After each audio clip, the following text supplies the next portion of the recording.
അവിടുന്ന് വൈകുന്നേരം പണത്തിൽ എന്നെ അവർ മാനസിക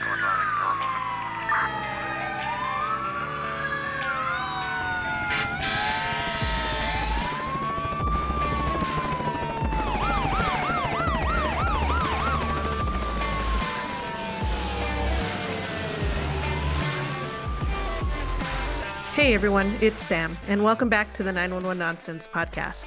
To stay in the loop, learn about upcoming guests, and join in the conversations with the Noon community, follow us on Facebook, Instagram, and Twitter. And hey, if you like what you hear in this episode, don't forget to like, subscribe, and share. Your support means the world to us.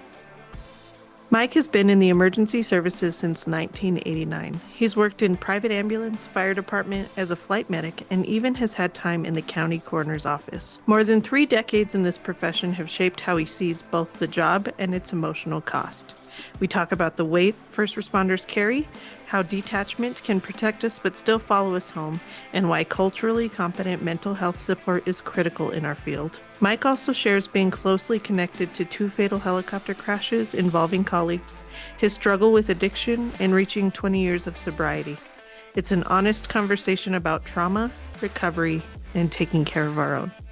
Let's get started. All right, Mike, thank you so much for joining us on the Noon podcast. It's so good to have you here. I just want to say thank you so much for taking the time out of your day to come and hang out with me. How are you doing? I'm doing well. Thank you. Thank you very much for having me. And hopefully we will put out a great message that needs to be heard. So I appreciate the opportunity. Thank you. Yeah, no problem. And I am honestly truly blessed to have you here today.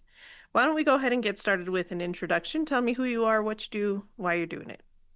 My name is Mike Worthen. I was born and raised here in Las Vegas, Nevada. I haven't left. Left for a little stint to go to college. That really wasn't my forte, so I came back here, got into EMS, and I took my first EMT basic class in 19, oh my gosh, I'm aging myself now. 1989. Started working with a private ambulance company in 91. Worked until 98 until I got hired with the fire department that I'm currently at.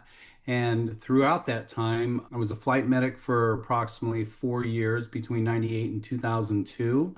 And I also took a part-time job at the coroner's office, Clark County Coroner's office here in Las Vegas. And I was there for about 2 years. And for the last 5 or 6 years, I've made it my mission, what can I contribute back to this career that has been good to me? And that's to talk about things that were never talked about when I was coming up. And that's the mental health aspect of what this job can do to us. And if we don't appropriately handle our thoughts, feelings, and emotions, the bad place that we can go, that so many of our brothers and sisters have gone.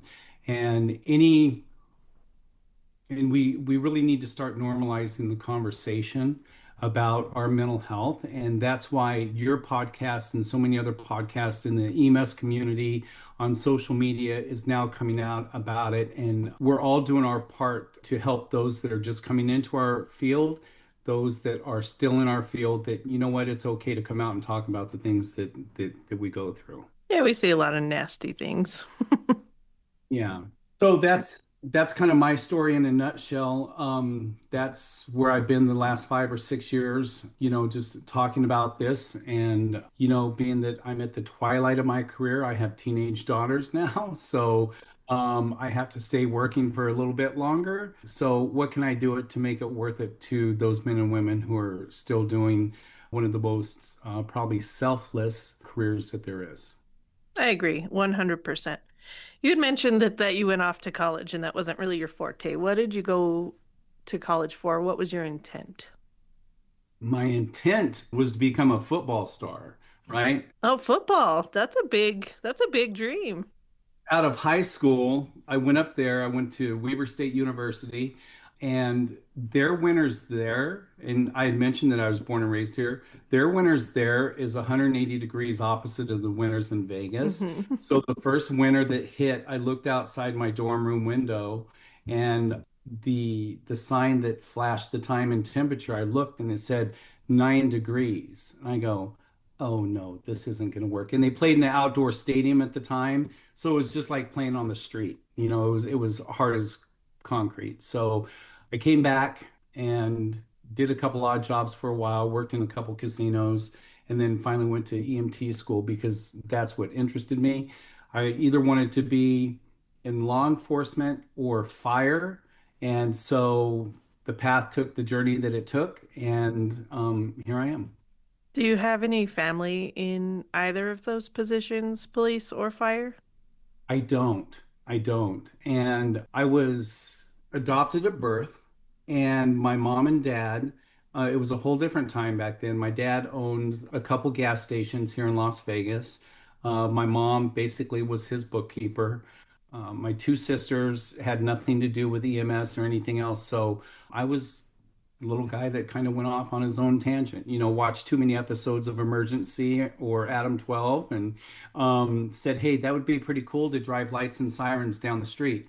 And that's what interested me. And I never knew the repercussions of being a first responder, the toll it would take on you mentally, because you only see the lights and glitter Hmm. and the adrenaline and everything else. So yeah, I'm the only one. It's like um, my sister to this day, my youngest sister, who's older than me, she says, "I don't know how you do it." She goes, "I don't know how you do it," and I just simply responded, there are days where I don't know how I do it either. But I mean, it's. I think we're destined to end up where we are. There's this test that if we wonder, well, how come I chose this career? Have you heard of ACEs? Yes. Adverse childhood events.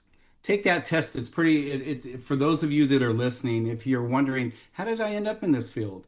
Well, I think, the genuine part of it in why we are is because we just want to help people. We want to serve our community. And that's a lot based on some of our childhood events that this test can, reveal to you. It's like, oh, that's why. Yeah. Let's find out how much trauma you had as a child and see if that makes sense that you're in the career that you're in. Yeah, I agree 100%. You had also mentioned that you were a coroner for a few years. What did you do working for that coroner? So I was a forensic tech when I first got hired. I had a friend of mine that worked at the private ambulance company with me, Mercy Ambulance here in Las Vegas. And he had been with the coroner's office and he was working with them full time. And it's like, hey, I want a part-time job too. I'm familiar with this stuff.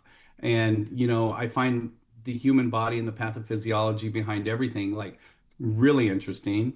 So he goes, why don't you come down and just, help out? And then just helping out turned into a part-time job.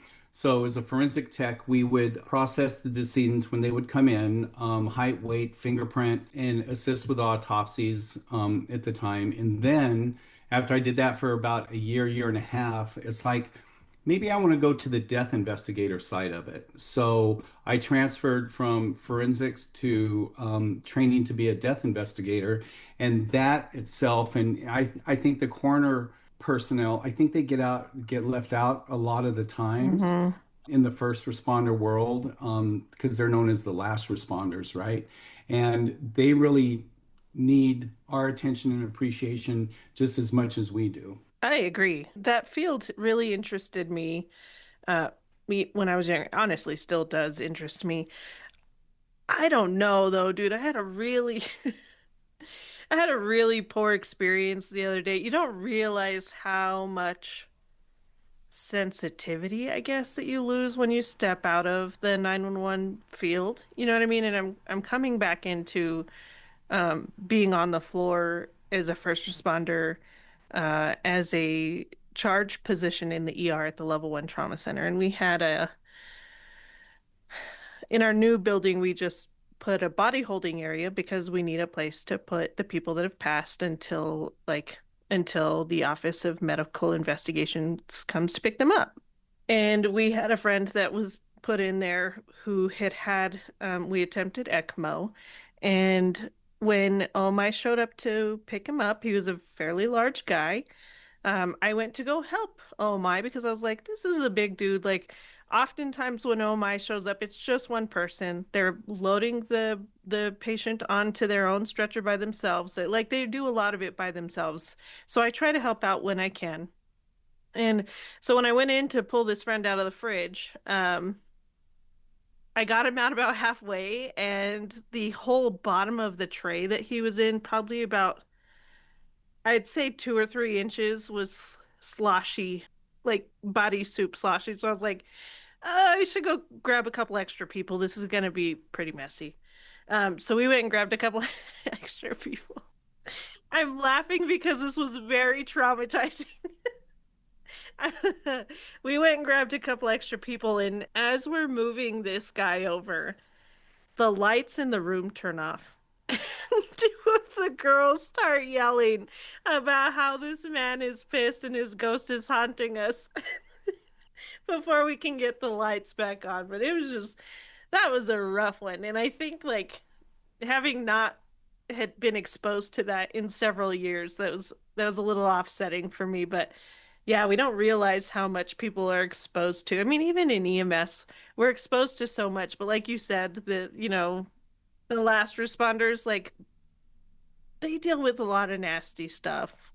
Well, especially in Vegas, between the months of probably, I would say, April to November, the decomps that are brought in because they're not found for maybe 1 or 2 or 3 days.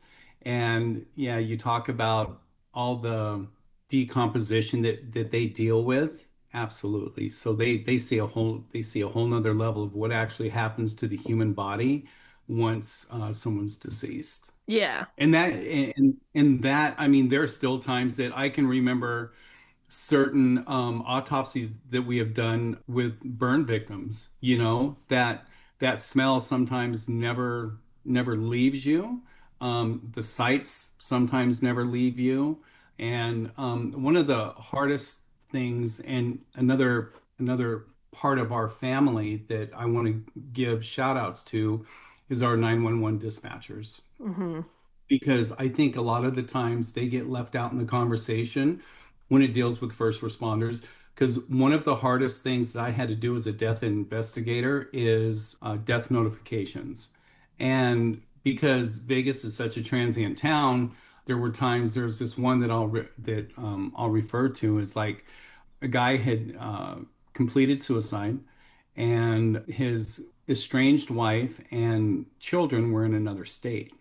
So through our investigation, I contacted her and told her that her husband had died. And I guess they had been going through a lot of domestic issues.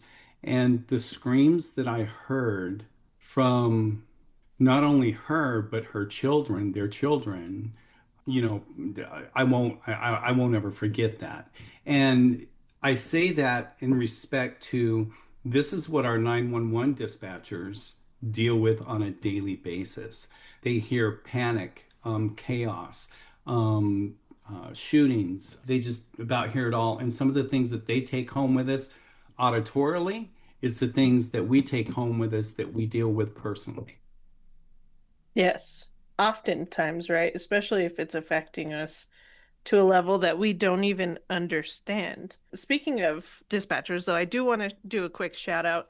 There is a group called Nocturnal Dispatchers, and they have taken it upon themselves to, if they're hearing about or seeing some pretty significantly bad stuff, usually stuff that's making national news, what they're doing is taking funds and they're sending food and other supplies to those centers so that those dispatchers are taken care of and understand That's that they're amazing. also not. I know it is amazing. I've seen them posting the last few days and I'm like, holy smokes, that's awesome. Like, what a great way to really connect with people, even if you don't know them, by sending Yeah. them some amount of love, especially the dispatchers, right? Because our guys get like our EMS, our field guys, right, for Christmas, Thanksgiving, or whatever. Like people will just come and drop off food. But like you said, I think dispatchers are forgotten a lot. And I think this was a really cool way for them to take it amongst themselves and start helping their fellow dispatchers as well. I think that's really cool. And I don't think, well, or maybe they do. I don't think they realize how important that is, that they're at least being thought about.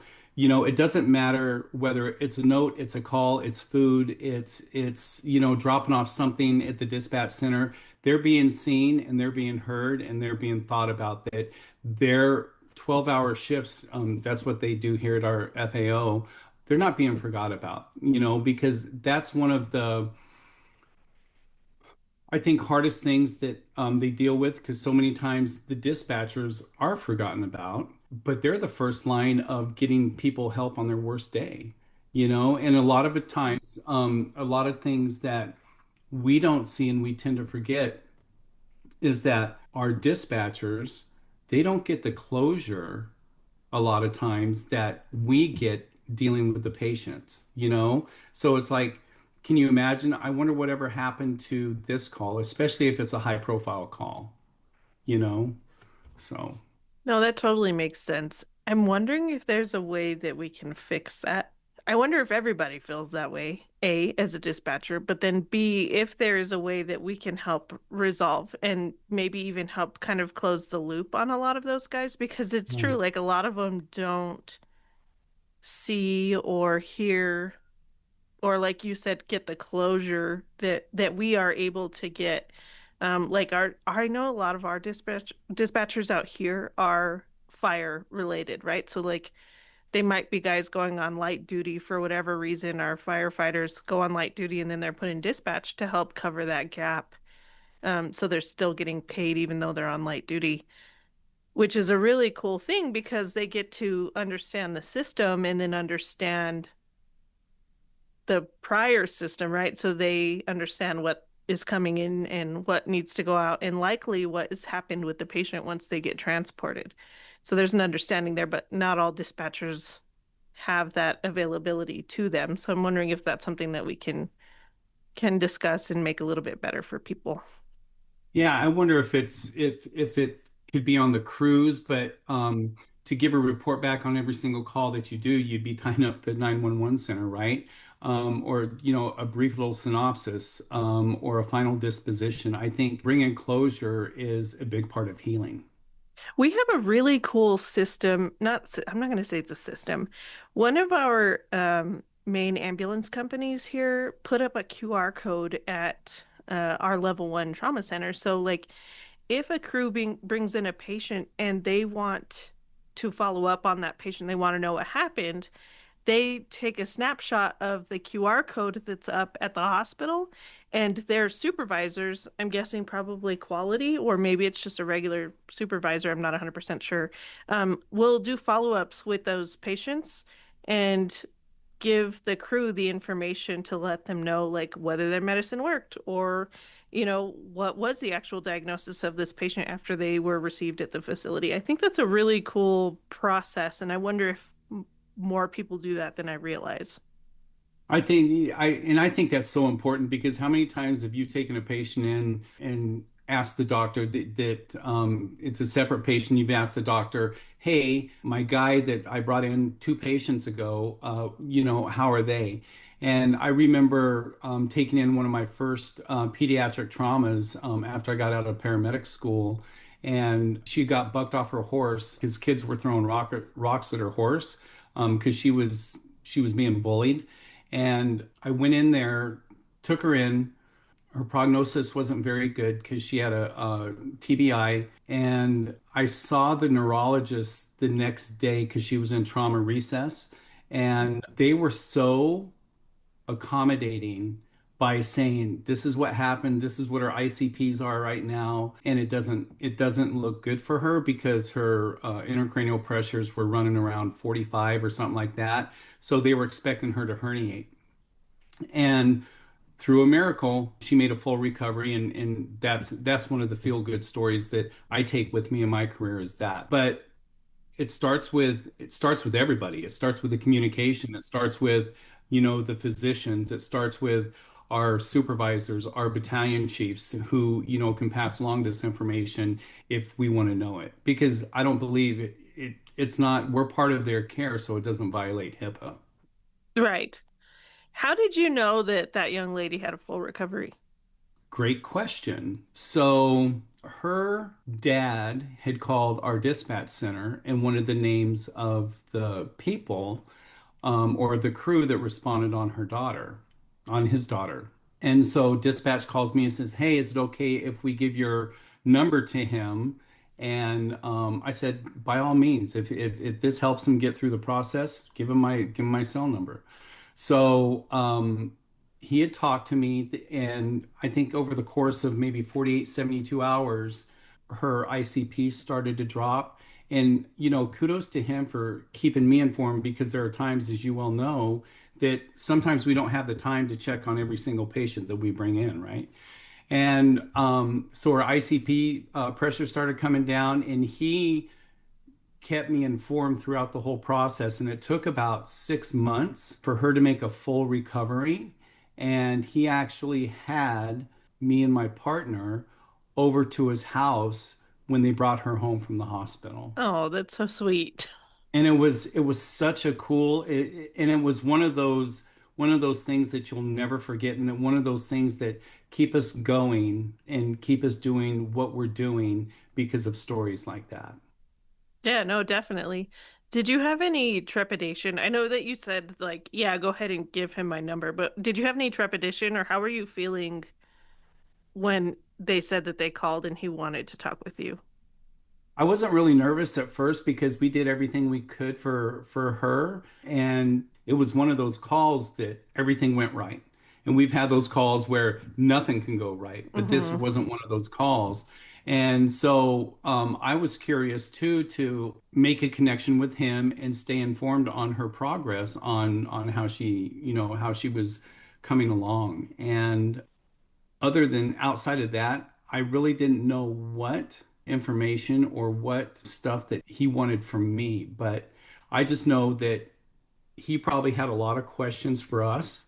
And if there was any questions that we could answer to kind of let him know and put him a little bit more at ease, I was willing to do that. That's very important that you feel that way. And I hopefully I can break it down a little bit more, right? Because we get so uncomfortable around people and we get so uncomfortable around people that are upset that you having the wherewithal to be like, yes, let me see what I can answer for him is such a powerful move on your side. Like, I wish that we all felt that comfortable to do that. That's just not something that comes very easily to a lot of people. So props to you for being able to do that. That's really awesome that you were able to help him in that time of need and then that he continued and felt comfortable enough to share that progress with you because that was probably almost like a trauma bond for him as well. Like, Hmm. hey, you were there, you saw this. I really appreciate that you're helping.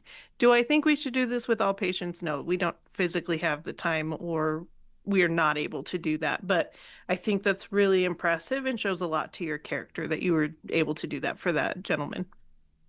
And I think that, and thank you for that. I also think as first responders, paramedics, EMTs, police officers, um, we and I didn't realize this early on, but throughout my career, I realized that, say, we're working a cardiac arrest patient and there's family members around, we have more than one patient there. The family, if you can just give them little bits of information. I actually heard a lady on TikTok, I think she's a captain or a battalion chief for her fire department.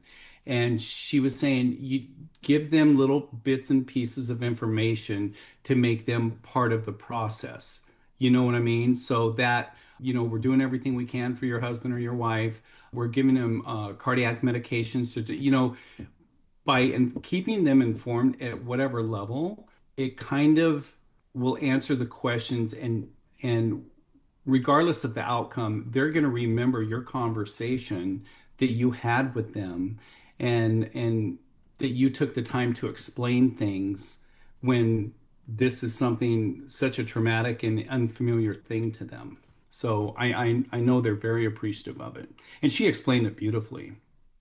Yeah, that's awesome. And that's such a change in culture from even in the last few years where it was again going to discomfort, right? You're having to hear the people crying. Like if you're actively coding somebody, you know that most of the time they're going to have family involved, and most of the time they're going to be crying, but instead of pushing them out, what they're saying now is we should have them again involved in that process, right? So like if you have the space, maybe even letting that person hold their loved one's hand in that time, and that helps with closure, right? It Hmm. helps not only with closure for the patient, but also closure for yourself while you're there. And I know that it's hard and it's uncomfortable in the beginning, but we start to develop this almost maturity. I think the longer that we're in this system and Hmm. that we're in this job, where it goes from a disastrous feeling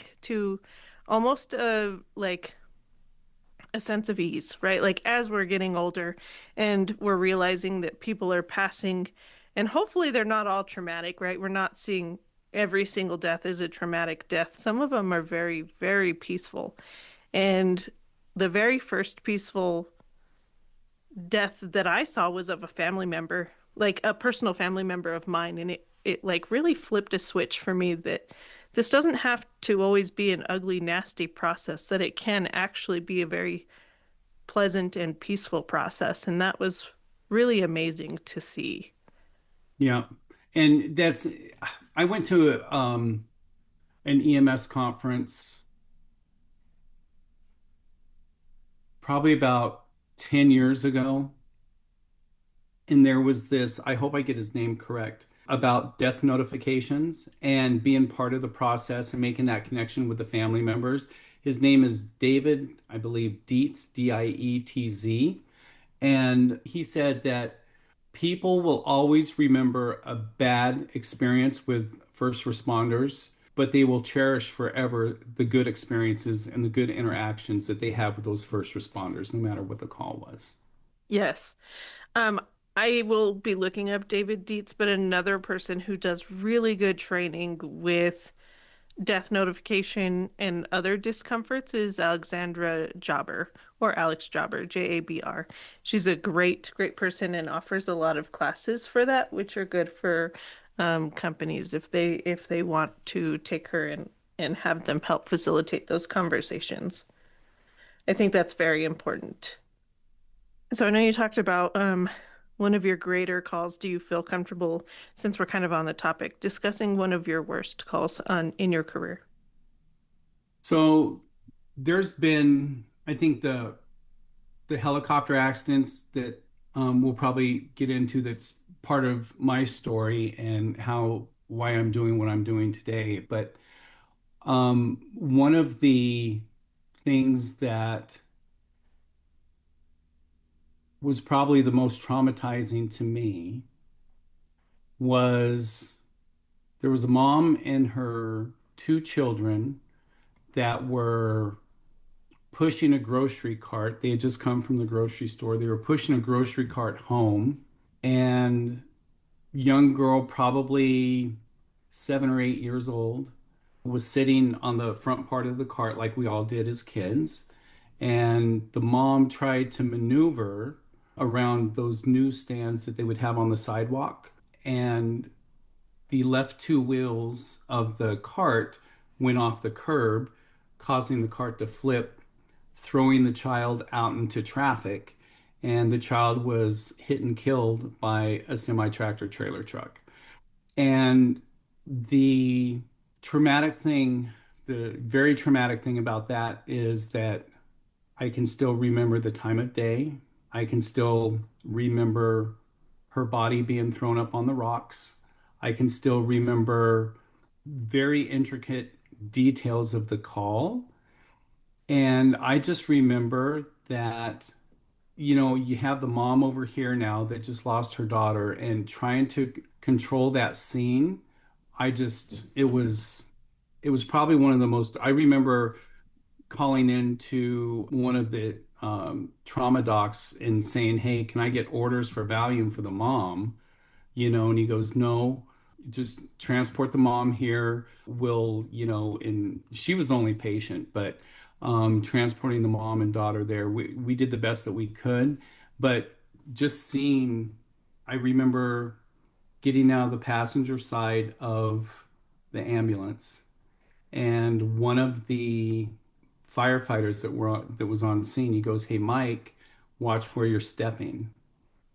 And so I looked down, and it was the whole right hemisphere of this child's brain that was there, that was fully intact, or not fully intact, but just the whole right hemisphere of her brain. And just seeing, yeah, it was just one of those things that, we see throughout our careers, and one of those things that we never forget, and one of those things that, is I never thought when I first got into this career, I knew that we would see some bad stuff, but to the degree of some of the things that we see, I don't think we realize that when we first start out.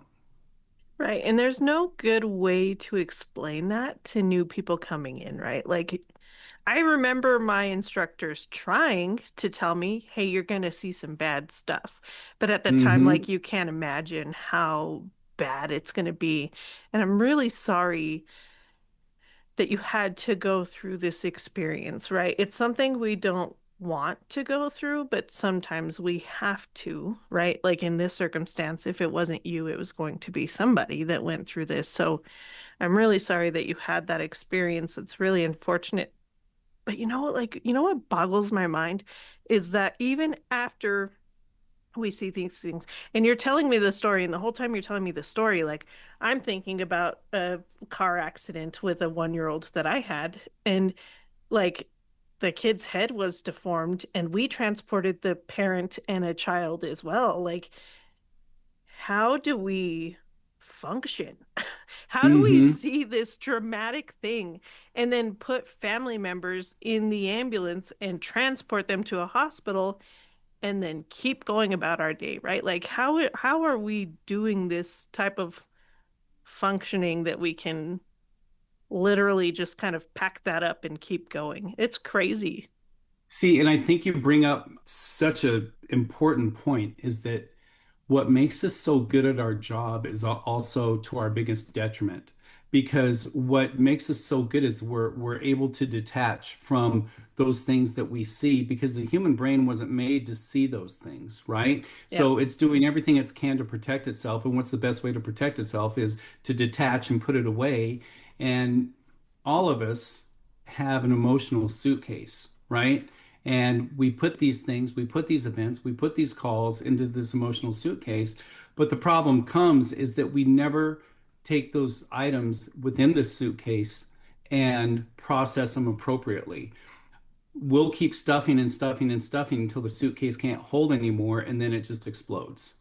And this is where a lot of the problem comes in, is that we hold on to so much stuff that we pack away that, we start getting involved in maladaptive behaviors and everything else to try to forget this, because eventually I like to analogize it to an emotional pimple.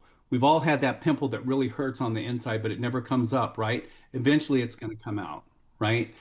So this is where the whole avenue of mental health for us, because regardless of whether you're in law enforcement, fire, private EMS, flight medic, dispatcher, corrections, military, or the coroner personnel, we're all on the same team. We just play different positions. And what we need to realize too is that, yeah, we have to be strong and we have to be tough to do the jobs that we do. But also, we have to give ourselves grace when we come home off of our 12, 24, 48-hour shift. That when we come home, we get out of our cars, we go into our bedrooms, we take our uniform off, whatever uniform that may be, and we just have to realize we're human underneath. We don't have this, because a lot of us think that the badge or the shield or whatever you wear makes us impervious to normal thoughts, feelings, and emotions, and it doesn't. Because the one commonality that we all have as first responders is that we're just human. That's true. We are all human. We're not robots. You had mentioned the rotor incident, and I want to give you the opportunity to talk about that before we wrap up today. So, the one thing I want to touch upon is the events that led me to my story that so many of us suffer from. And my story is just one of thousands. So, I was 7 years private EMS on an ambulance. And I said, you know what? I want a challenge. I want to do something different. I want to do something a little bit more exciting. So our flight program at the time was Valley Hospital Flight for Life. And it's like, let me go test this, be a flight medic. Let me see if I can get hired there. So I got hired in February of 98, March of 98, and was doing one or two shifts a month. They were 12-hour shifts, and I was loving it. I mean, it was an ambulance in the air, and flying is just has its whole different sets of joy and challenges. Then on April 3rd, 1999, we had two helicopters, one that served Las Vegas, the surrounding areas in Las Vegas, that was Lifeguard 1, and then Lifeguard 2 served the area in Pahrump, Nevada. So Lifeguard 2 was lifting off of Valley Hospital going back to base in Pahrump, and they would typically fly west, go over Mountain Springs, and then into Pahrump. Well, a storm had come in, and if you've been in Vegas any time at all, the mountainous regions, we know that, storms can come in fast and then just set. Well, the pilot had checked his radar to the north. They were going to fly north and then come back around to base. When he checked the radar, it showed to be clear. The pilot hit his first 10-minute check-in, and then we didn't hear anything from him after that. So what the NTSB and FAA had concluded through their report is that the pilot took off. He hit a cloud bank right around Indian Springs, which is probably about 25, 30 miles north of Las Vegas, and flew into a cloud bank, got spatial disorientation. He was west of US 95, made three or four passes back and forth. And on the fourth pass, he went into the ground doing about 150 miles an hour. And we were a small flight program at the time with about 10 to 12 people. And so instead of coworkers, they were our family, and it's these interpersonal and interprofessional tragedies that really, really get to us. So that night we lost James Bond Jr., Kathy Batterman, and Leroy Shelton. And just like what we were taught, I stuffed it down because I wasn't going to show any emotion, um, you know, or I wasn't going to show all the emotion I was feeling. Let me put it that way. So I continued to fly with them for about 4 or 5 months. And then it's like it administratively, to me, became unsafe, but I still wanted to fly Why do you think administratively that became unsafe? because they were trying to process it the best they can and maybe not making the best decisions or the smartest decisions because they were still dealing with their own personal stuff, let alone trying to run a flight program. They were dealing with a lot of personal tragedy, just like all of us were. So I still wanted to fly, and about this time, Mercier had come into the Las Vegas Valley. They had bigger helicopters, faster helicopters, and they had three bases. So it's like, let me go test for them. And this was probably the beginning of 2000. And so I got hired with them. And then on September 7th, 2002, it happened all over again. So we had Mercier 21 flying from Pahrump going to Baker, California on a multi-fatality accident, critical injuries. They had just cleared the Western Mountain Ranges and they were at about 7,000 feet and had a catastrophic rotor failure. And so that night we lost Kalea Jarvan, Anna Coburn, and Marshall Butler. Kalea I started my career with. And by this time, I'd been in my career for about 11 years. And this was the straw that I was emotionally tapping out. I lost the resilience um, to handle all these thoughts, feelings, and emotions that had built up over 11 years. So I started drinking excessively, 4 to 5 nights a week. And of course, we built up a tolerance to the alcohol. So once the alcohol stopped working, I had to resort to other things. And this insanity probably went on for about 4 years. And during that 4 year period, I wish two things would happen. One, I'd either drink myself to death or I would overdose. And because I was never taught how to handle the lethal emotional pain that sometimes that us as first responders deal with, because that wasn't ingrained in us. What was ingrained in us when we were coming up is that we have to be tough, we have to be strong, we have to do this, and we can't show any emotion. Well, that adds to the stigma of not getting help, right? And so on January 9th, 2006, through a series of events, I had our local police department pay me a visit. And that was the last night that I touched any alcohol, touched any substance, anything else. I just recently celebrated 20 years clean. And the thing behind that is that that's only one part of it. The other part is being vulnerable enough to talk to somebody to get all this out. And, still to this day, I still talk to a therapist. And there's no shame in that whatsoever. I mean, because if it can keep me right, and there's such a stigma put on, seeking therapy for the obvious reasons that I don't think we have time to go into. But that's, has everything been roses and has everything been, you know, um, great? No, it hasn't. That's just the reality of it. But the difference is today, I know the warning signs and I know where to go and to seek out help. And I make no qualms about if I'm not having a good day, make an appointment and talk to somebody. And if it's not a therapist, this is where peer support comes in. And this is what I love so much about your community, the podcast community, the EMS community on social media, is that we have a built-in peer support because you had mentioned this earlier in the podcast, is that I don't even have to know the person personally, but if I know they're on the job, they'll get it. Whereas, you go to somebody, and I don't know if we have time for this, but that's why EAPs typically in the past have not worked out well for us first responders because, like the students you had mentioned, you can actualize to these therapists who are not culturally competent. And I'm not bagging on them whatsoever or disrespecting them. This is just what they were, like a licensed clinical social worker. They're not trained in trauma. They're not trained in the things that we see and that we deal with. But now, with EAPs, they're getting more culturally competent clinicians to deal exclusively with first responders.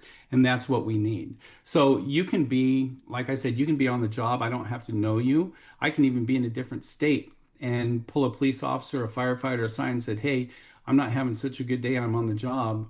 Do you have like 15, 20 minutes we can talk? Because there's a lot of times as first responders that we just need to be heard and we need to be understood, and the best and most powerful thing someone can do when someone's talking to you is just actively listen because that's all they need sometimes.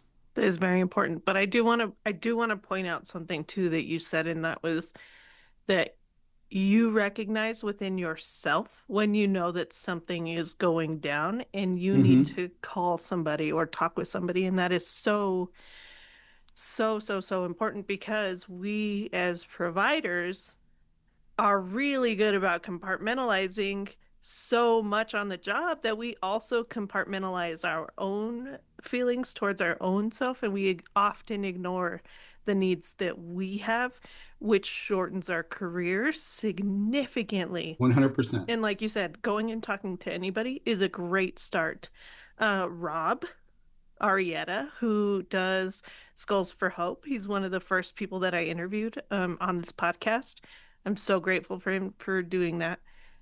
He will tell you, I reach out to him very often to help find somebody that is trauma trained for one of my friends.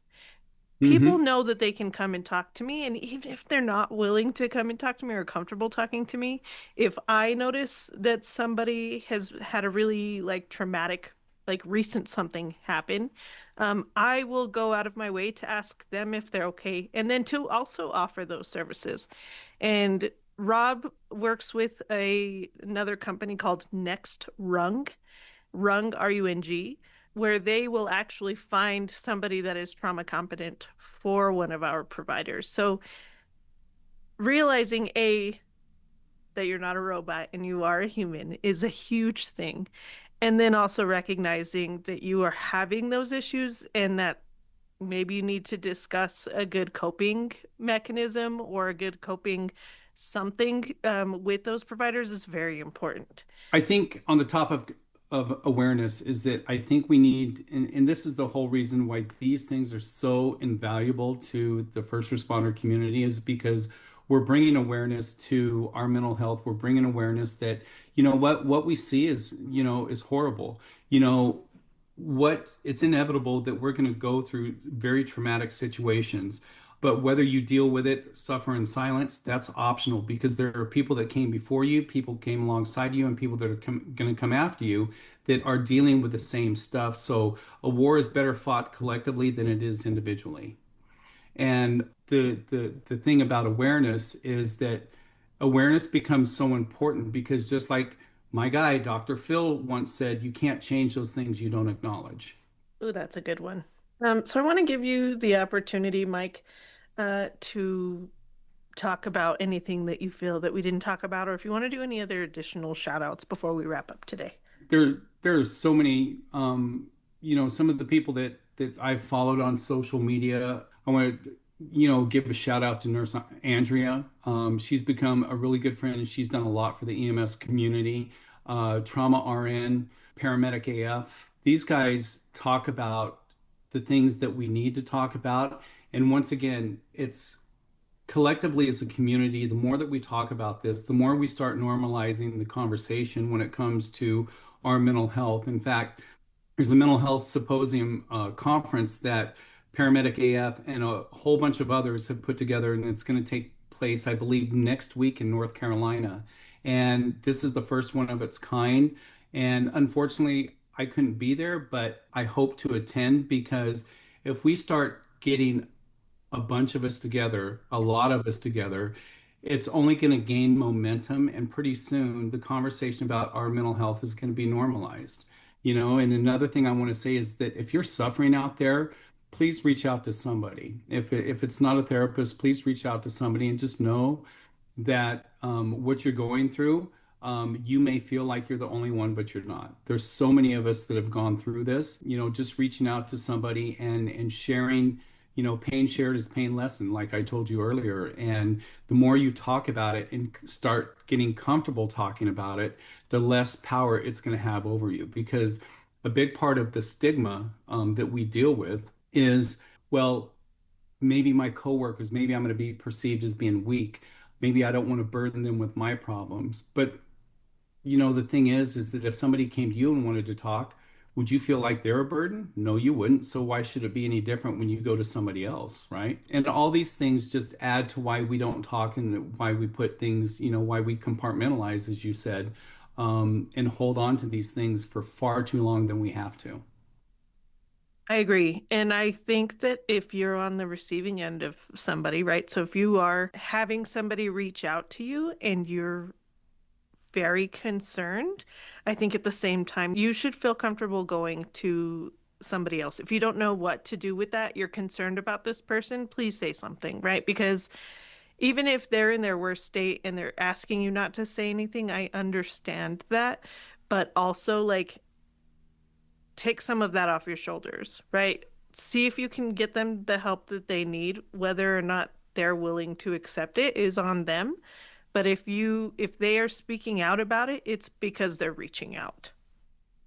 And you bring up a very important point too. There's a saying on one of the shirts that I've gotten from the Valhalla Project is like, I would much rather hear about your battles than hear that you lost the war. And you bring up a point to where I would much rather, and this is what I've learned over my career, because sometimes we're a little hesitant about approaching somebody and asking them if they're okay because we feel like we're intruding on their privacy or whatever. But here's what I've learned over the 30 plus years that I've been doing this is that I would much rather be a little bit intrusive than not say anything at all and find out that something bad happened to somebody that I care about deeply, you know? And sometimes you may have to ask them one, two, three times, and something's not right with them because of the personality changes and things that they're exhibiting. So I would much rather just be a pain in the butt, and keep asking, than find out that something bad happened to them. Yeah, no, that's a great point. And I just want to say, Mike, again, thank you so much for joining us on the 911 Nonsense podcast. It's been an absolute pleasure. I've had an amazing time in this conversation. I think that we brought up a lot of very important topics, and I appreciate that so much. Thank you for having this conversation with me today. Well, thank you for the opportunity. It's such an important part of what we do and what we see on a daily basis. And I'll just leave with this is that I wish somebody would have told me when I first started is that please remember this is that you are the most important patient that you will ever take care of because it'll prolong your career, it could save your relationships, and it could possibly and potentially even save your life. So just keep that in the back of your mind. That is a great piece of advice. Thank you so much, Mike. I hope you have a great day. Thank you. Bye. All right, bye-bye. Thanks for tuning in. If you're enjoying the show and want to show your support, be sure to check out the Noon merch store on Bonfire. Find the link in the description below. Also, if you have any guest suggestions or if you're interested in being a guest on Noon yourself, visit the website at www.samspursuit.com to get in touch.